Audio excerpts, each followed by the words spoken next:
जुलै 2025 पासून 3% 55 वरून ते 58% अशी वाढ करण्याचा निर्णय शासनाने घेतला आहे।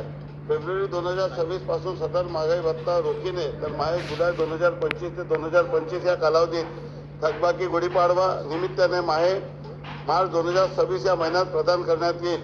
उर्वरित नोव्हेंबर 2025 ते जानेवारी 2026 या कालावधीतील थकबाकीबाबत स्वतंत्रपणे आदेश निर्गमित करण्यात येतील। सदरचा निर्णयाचा लाभ सुमारे 5.16 लाख कार्यरत शासकीय कर्मचाऱ्यांना व 8.72 लाख निवृत्ती वेतन धारकांना होणार आहे। ज्ञानेश्वर म्हात्रे।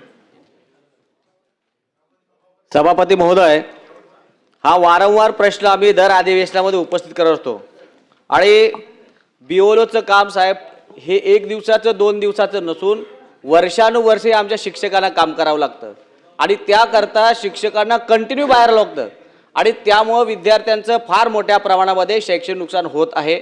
आत्ता सुद्धा 10वी 12वीच्या परीक्षा सुरू आहेत आणि 10वी 12वीच्या परीक्षा सुरू असताना शिक्षकाने पर्यवेक्षण करायचं आहे, सुपरविजन करायचं, आलेले पेपर तपासायचे आहेत।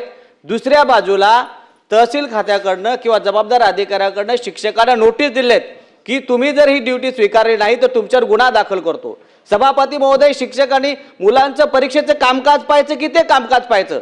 आम्हाला अन्य कामाला कुठेही प्रॉब्लेम नाही, पण हे बीओलोचं काम डायरेक्टली आमच्याकडनं काढून घ्यावं अशी आमची सगळ्या आमदारांची मागणी राहणार आहे। आणि मंत्री महोदय, आपण आजच या ठिकाणी माझी विनंती राहील की आपण कलेक्टरांना आदेश द्या की कोणत्याही प्रकारचा गुन्हा कोणत्याही शिक्षकावर दाखल करू नका, स्वतंत्र व्यवस्था होईपर्यंत आपण ती जबाबदारी शिक्षकावर देऊ नका, अशा प्रकारची माझी मागणी आणि ते आपण करणार का?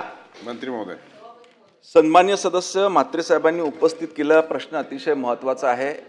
परीक्षा सुरू असताना कुठलंही बीओलोचं काम त्या ठिकाणी शिक्षकांना देण्यात येऊ नये। जर का अशा पद्धतीचं देण्यात आलं असेल तर याची संबंधित विभागाला त्या ठिकाणी निर्देश देण्यात येतील।